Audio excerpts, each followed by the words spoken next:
नमस्कार, good evening. आप देख रहे हैं भारत 24, साथ में आपके श्रीखा ठाकुर। 24 के चक्रवर्ती में आपका बहुत बहुत स्वागत है। इस प्रोग्राम में सियासत की खबरें मैं आपको दिखाऊंगी, वो खबरें जो 24 के चुनाव पर असर डाल सकती है। तो आइए शुरुआत करते हैं खास प्रोग्राम 24 का चक्रवर्ती। और सबसे पहले आज इस प्रोग्राम में हम बात करने वाले हैं चुनावी बिसात की। देखिए, चुनावी बिसात के लिए चौसर पूरी तरीके से सजने लगी है। सभी पार्टियां रणनीति बनाने में तेजी से जुट गई है। महज 2.5 महीने पहले बना विपक्षी गठबंधन इंडिया मीटिंग द मीटिंग तेजी से कर रहा है, तो वही मोदी सरकार भी पूरी तरीके से एक्शन मोड में नजर आ रही है। अब आज 2 खबरें काफी अहम रही है। क्या है वो खबर, आप समझिए, और क्या है इसके पीछे की राजनीति, वो भी 24 का चक्रवर्ती में मैं आपको डिटेल के साथ समझाऊंगी। सबसे पहले उत्तर प्रदेश के मुख्यमंत्री योगी आदित्यनाथ प्रधानमंत्री नरेंद्र मोदी से इस वक्त मुलाकात कर रहे हैं। इस मुलाकात को काफी अहम इस वक्त माना जा रहा है। सीएम योगी दरअसल प्रधानमंत्री मोदी को राम मंदिर उद्घाटन के लिए औपचारिक न्योता देने के लिए पहुंचे हैं। तो वहीं दूसरी खबर है भारत बनाम इंडिया पर जारी महाभारत की। देखिए, दरअसल G20 के डिनर के लिए जो निमंत्रण पत्र भेजा गया है, उसमें प्रेसिडेंट ऑफ भारत लिखा गया है, यानी प्रेसिडेंट ऑफ इंडिया की जगह प्रेसिडेंट ऑफ भारत लिखा गया है। और यही से सियासी घमासान शुरू हो जाता है। प्रधानमंत्री नरेंद्र मोदी और सीएम योगी के बीच मुलाकात जारी है और इस मुलाकात में सीएम योगी के साथ यूपी के कई अधिकारी भी इस वक्त मौजूद हैं। पीएम आवास पर हो रही इस मुलाकात में अयोध्या के विकास कार्यों को लेकर के बातचीत हो रही है और इस मौके पर यूपी के मंत्री AK शर्मा, अयोध्या के डीएम नीतीश कुमार, कमिश्नर गौरव दयाल भी प्रधानमंत्री के आवास पर इस वक्त मौजूद हैं। देखिए, मुलाकात के दौरान प्राण प्रतिष्ठा का कार्यक्रम, इसको लेकर के भी चर्चा हो रही है और माना यह जा रहा है कि सीएम योगी ने प्रधानमंत्री मोदी को औपचारिक रूप से निमंत्रण यहां देने के लिए वो पहुंचे हैं और इससे 2024 का बिगुल किस तरीके से बीजेपी की तरफ से फूंका जाएगा, इसका विश्लेषण आज हम 24 के चक्रवर्ती में करने वाले हैं। तो इस वक्त योगी आदित्यनाथ प्रधानमंत्री मोदी के आवास पर मौजूद है और देखिए, माइंडसेट पूरी तरीके से 2024 का है। क्योंकि जिस तरीके से एक नस को छूने की कोशिश बीजेपी की तरफ से होती रही है, जिस तरीके से सनातन धर्म को सर्वोपरि मान करके बीजेपी आगे चलता रहा है, ऐसे में राम मंदिर उन तमाम सनातनियों के लिए वो मुद्दा है जो पूरी तरीके से रक्त में समावित करते हुए नजर आता है। राम मंदिर का भव्य स्वरूप कैसा होगा, कब उद्घाटन होना है और जो आगे का कार्यक्रम है, इसको लेकर के डिटेल में बातचीत करने के लिए सीएम योगी आदित्यनाथ प्रधानमंत्री मोदी के आवास पर इस वक्त पहुंचे हुए हैं और एक औपचारिक रूप से न्योता प्रधानमंत्री मोदी को वो इस वक्त देने के लिए पीएम के आवास पर पहुंचे हैं। देखिए, अब आपको राम मंदिर के उद्घाटन के बारे में भी कुछ इंफॉर्मेशन हम दे देते हैं। जनवरी में दरअसल मंदिर का उद्घाटन होना है, ये पहले से तय है। 15 से 25 जनवरी के बीच इसका उद्घाटन किया जाएगा, इसकी संभावनाएं हैं। एक हफ्ते पहले ही प्राण प्रतिष्ठा की शुरुआत हो जाएगी। एक महज पूरी तरीके से कार्यक्रम किया जाएगा। देश भर के बड़े मंदिरों में इसकी पूजा अर्चना की जाएगी। प्राण प्रतिष्ठा कार्यक्रम का लाइव प्रसारण भी किया जाएगा। लेकिन यहाँ समझना आपको जरूरी यह है कि 2024 में किस तरीके से बीजेपी राम मंदिर के मुद्दे को लेकर के आगे बढ़ रही है और वो वक्त अब नजदीक आ चुका है। सीएम योगी आदित्यनाथ प्रधानमंत्री के आवास पर हैं और 2024 का टारगेट बीजेपी की तरफ से, प्रधानमंत्री मोदी की तरफ से पूरी तरीके से सेट किया जा चुका है।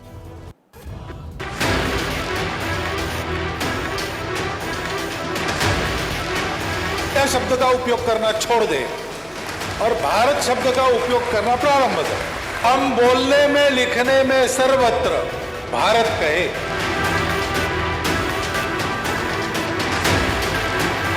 बोलने, भारत लिखने पर क्यों दिक्कत हो रही है?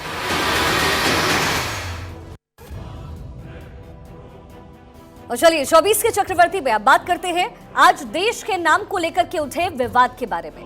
विवाद की शुरुआत दरअसल कांग्रेस के उस आरोप से हुई जिसमें कहा यह गया कि G20 समिट के डिनर के निमंत्रण पत्र में प्रेसिडेंट ऑफ भारत लिखा है, यानी प्रेसिडेंट ऑफ इंडिया की जगह प्रेसिडेंट ऑफ भारत लिखा है, जबकि इसे प्रेसिडेंट ऑफ इंडिया होना चाहिए था। और इसके साथ ही एक चर्चा और शुरू हो गई कि क्या मोदी सरकार देश का नाम बदलने वाली है। विपक्ष इस मुद्दे पर हमलावर है। ऐसे में सबसे पहले आपको संविधान के प्रस्तावना के बारे में कुछ जानकारी देते हैं। ये प्रस्तावना इस वक्त मेरे हाथों में है, इसे प्रीएम्बल कहा जाता है। अब मैं आपको ये 2 तस्वीरें दिखाऊंगी। यहाँ इस पेज के जरिए मैं आपको समझाने की कोशिश करूंगी कि आखिर क्यों बीजेपी कांग्रेस के इस ट्वीट को पूरी तरीके से मुद्दा बनाती हुई नजर आ रही है। सबसे पहले प्रस्तावना में यानी प्रेम्बल में किस बात का जिक्र किया गया है, मैं आपको पढ़ के सुना देती हूँ। इसमें लिखा गया है, the constitution of India, preamble यानी प्रस्तावना। We the people of India having solemnly यानी कि सत्यनिष्ठा। मैं आपको इस वर्ड का मतलब इसलिए समझा रही हूँ क्योंकि कांग्रेस ने कैसे अर्थ का अनर्थ निकाला है यहाँ आपको समझ आएगा। आगे पढ़ते हुए मैं एक बार फिर से पढ़ देती हूँ। We the people of India having solemnly resolved to constitute India into sovereign, socialist, secular, democratic republic and to secure to all its citizens justice, social, economical, political, liberty of thoughts, expressions। अगला शब्द जिसको लेकर के target कर रही है BJP Congress पर, belief, BELIEF, जिसका अर्थ होता है आस्था, faith and worship, equality of status and of opportunities, and to promote among them all fraternity, assuring the dignity of the individual and the unity and integrity of the nation। और उसके बाद अगली जो लाइन लिखी है, in our constitute assembly this यानी THIS यानी यह 26th day of November 1949 to hereby adopt, enact and give to the resolves their constitution। यानी दिस का मतलब होता है इस प्रकार से, अगर हिंदी आप लिटरल मीनिंग समझेंगे।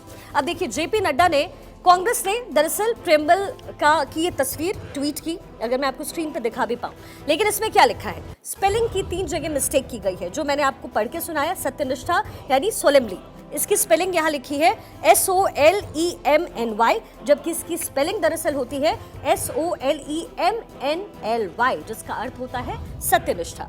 अगली गलती जो कांग्रेस की तरफ से की गई है वो बिलीफ यानी कि आस्था की जगह लिखा गया है ब्रीफ, BRIEF, यानी कि संक्षिप्त में या फिर उसको ब्रीफ करना यानी उसको समझाना।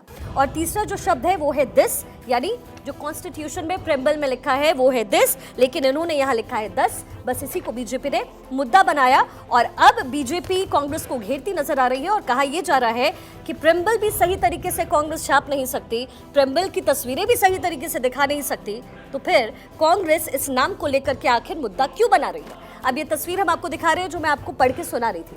कांग्रेस की तरफ से ये ट्वीट किया गया है, इंडिया को मिटाना नामुमकिन है। दरअसल आज G20 के निमंत्रण पत्र पर इंडिया की जगह भारत लिखा गया, यानी प्रेसिडेंट ऑफ भारत, जिसको लेकर के कांग्रेस हमला करने लगी। जाहिर तौर पर 2024 नजदीक है और डर इस बात का है कि कहीं वोट बैंक की राजनीति में बीजेपी आगे ना हो जाए। उसके बाद फौरन ये ट्वीट आता है जिसमें ये 3 गलतियां प्रेम्बल में यानी इस प्रस्तावना में कांग्रेस कर जाती है, जो कि कॉन्स्टिट्यूशन में है ही नहीं। और अब बीजेपी के हाथ में पूरी तरीके से पावर आ गई है और कह सकते हैं कि 2024 का टारगेट मास्टर स्ट्रोक के तौर पर एक बार फिर से बीजेपी अपने हाथों से सेट करना चाहती है। चलिए अब इसी से जुड़ी हुई एक और अहम खबर है। कांग्रेस पर जेपी नड्डा ने हमला किया और हमला करते हुए उन्होंने क्या कुछ लिखा है, कांग्रेस भारत की प्रस्तावना तक नहीं जानती है, कांग्रेस संविधान और डॉक्टर अंबेडकर का सम्मान नहीं करती है। क्या हम इस पार्टी से कोई उम्मीद कर सकते हैं? ये जो हम आपको ट्वीट दिखा रहे थे, यानी कांग्रेस ने जो ट्वीट किया है गलतियों के साथ, उसको ही रीट्वीट करते हुए जेपी नड्डा की तरफ से ये कमेंट कांग्रेस पर किया गया है, can we expect anything from a party which does not even know India's preamble. जाहिर तौर पर जो ये गलतियां हैं, ये गलतियां छोटी जरूर है, लेकिन अगर आप इसको बड़े दायरे में देखने की कोशिश करेंगे तो प्रेम्बल लेकर के तो आ गए कांग्रेस वाले, लेकिन उसमें जो गलतियां हैं वो तक डिफाइन नहीं कर पाए और ये मुद्दा अब पूरी तरीके से जाहिर तौर पर चुनावी बनता हुआ नजर आएगा।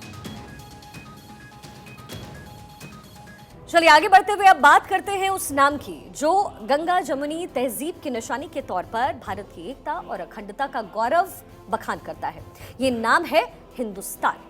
हिंदुस्तान के कई नाम वैसे रह चुके हैं, आपको उसके बारे में भी बताना बहुत जरूरी है, क्योंकि इंडिया, भारत और जो अलग नाम भारत के रहे हैं वो क्या कुछ रहा है वो आप समझिए। जम्बू द्वीप है, ये आपने सुना होगा, संस्कृत में इसका जिक्र भी होता है। भारत खंडे भी कहा जाता था, आर्यावर्त, इसके साथ ही हिमवर्ष, हिंद, हिंदुस्तान, भारतवर्ष, इंडिया और भारत जाहिर तौर पर। और अब प्रधानमंत्री मोदी की तरफ से जब ये इन्विटेशन G20 के लिए इन लोगों तक पहुंचा तो इससे मुद्दा बनाया गया, लेकिन भारत एक है, नाम अनेक है। ऐसे में जब इंडिया को भारत के नाम से पुकारे जाने की बात कही गई तो कैसे कांग्रेस तिलमिला गई। और चूंकि चुनाव बहुत नजदीक है तो इसे चुनावी मुद्दा बनाना कांग्रेस अच्छे से जानती है और किस तरीके से इसे जनता के सामने परोसना चाहिए ये जानती है। लेकिन जरूरी है समझना आपके लिए कि कैसे लोगों के सेंटिमेंट्स आपस में जुड़ते हैं और क्या ये सेंटिमेंट कांग्रेस पर पूरी तरीके से भारी पड़ सकता है।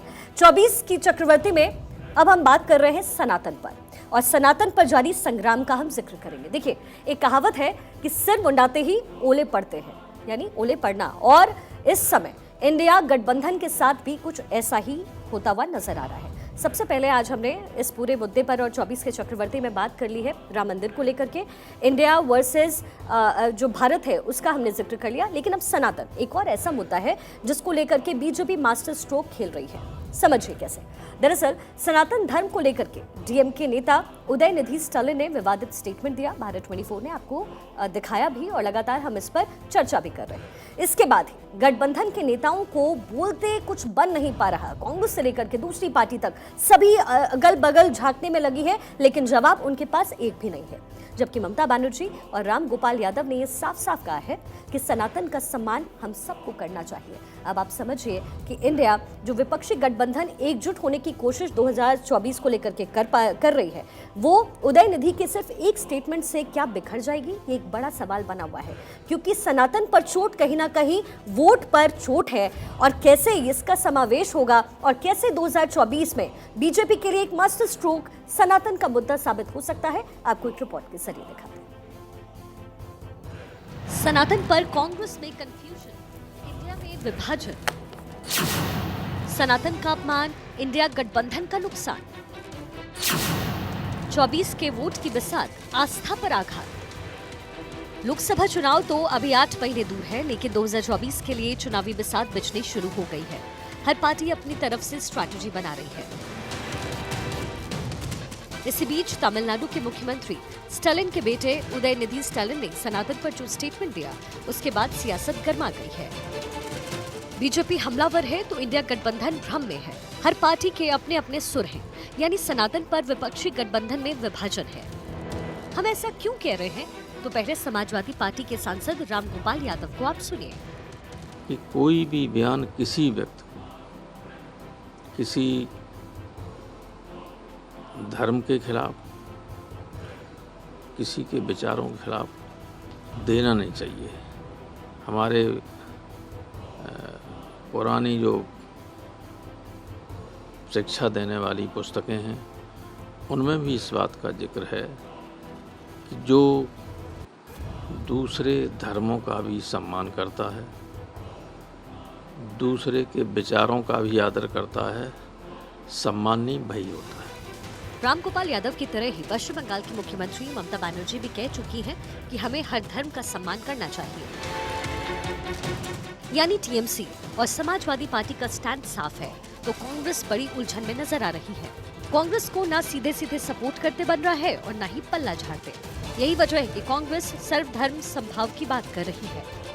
सनातन धर्म को लेकर के उस पर लगातार बीजेपी की तरफ से हमला बोला जा रहा है, खास तौर पर कांग्रेस और इंडिया अलायंस से, और ये पूछा जा रहा है कि क्या आप लोग इस बयान का समर्थन कर रहे हैं, आखिर आप लोग चुप क्यों हैं, क्या जवाब है आप? एक्चुअली हमारा व्यू वेरी क्लियर है। सर्वधर्म समभावना, सर्वधर्म समभावना is the Congress ideology. But you have to understand, every political party have their own freedom to tell their views.